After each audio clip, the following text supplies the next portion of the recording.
Two phones, two emails, two completely separate worlds. This is a setup that could save your YouTube channel, and in the next few minutes, I'm going to show you exactly how it works and why it matters more than most YouTube channel tips you'll ever hear.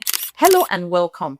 This is the channel where we talk about YouTube growth tips, video editing tutorials, and most importantly, how to keep your channel safe. Whether you are still trying to attain your 4,000 watch hours and 1,000 subscribers, or even if you're monetized. In my last video, I talked about how your public contact email is the #1 entry point hackers use to get into YouTube channels. If you haven't watched that video, go check it out after this because I exposed lots of secrets there. But today, we're going further. We are not just talking theory today. I want to actually show you the practical steps you must take to protect your YouTube channel so that even if someone tries to get in through a fake brand deal or a phishing email, they will hit a brick wall.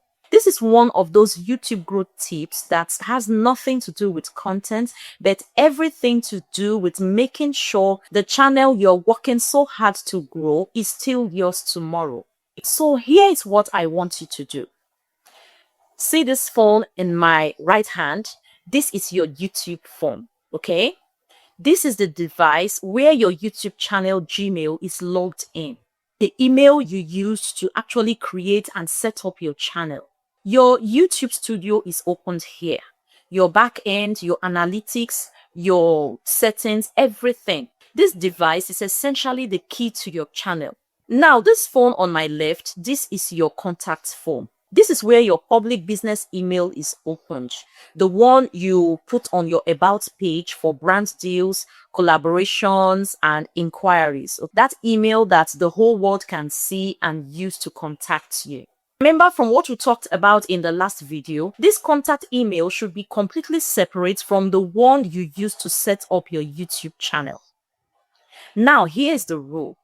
And I need you to take this seriously. Never open your YouTube studio on this phone.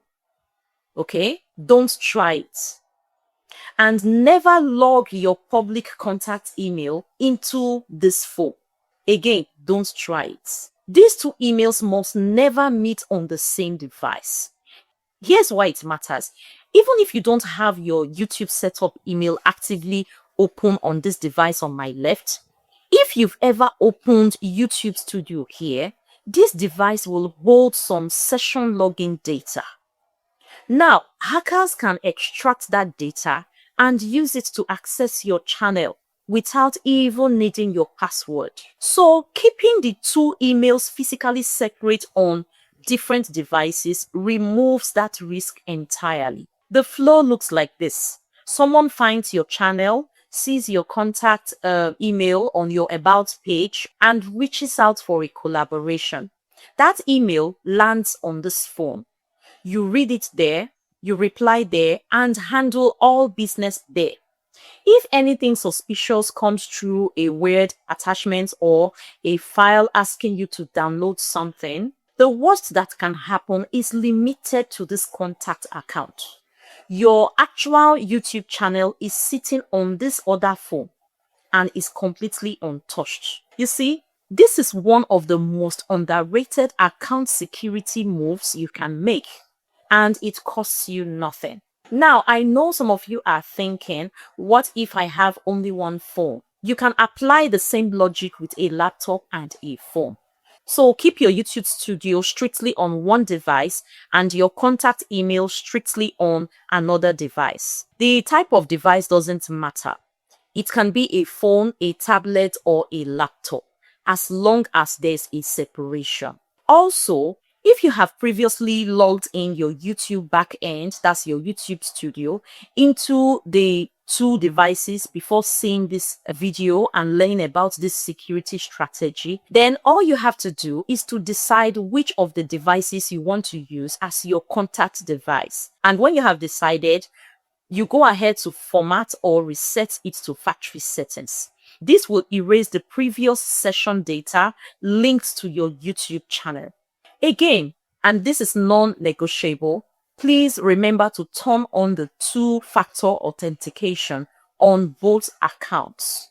That way, every time someone tries to log into either account from a new device, you get a prompt first. That extra layer has stopped more YouTube channel hacks than any other single setting.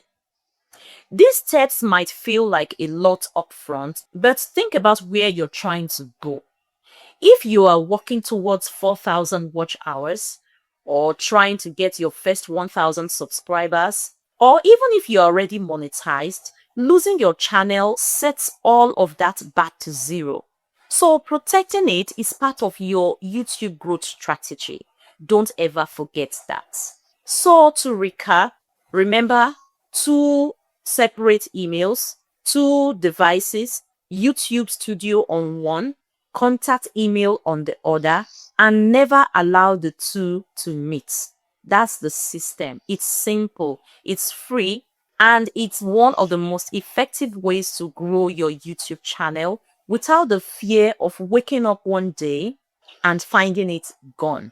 If this helped you, share it with a creator in your circle. This kind of YouTube channel security knowledge doesn't spread enough. So please help it spread. Like the video if you found it useful, and subscribe if you want more tutorials like this.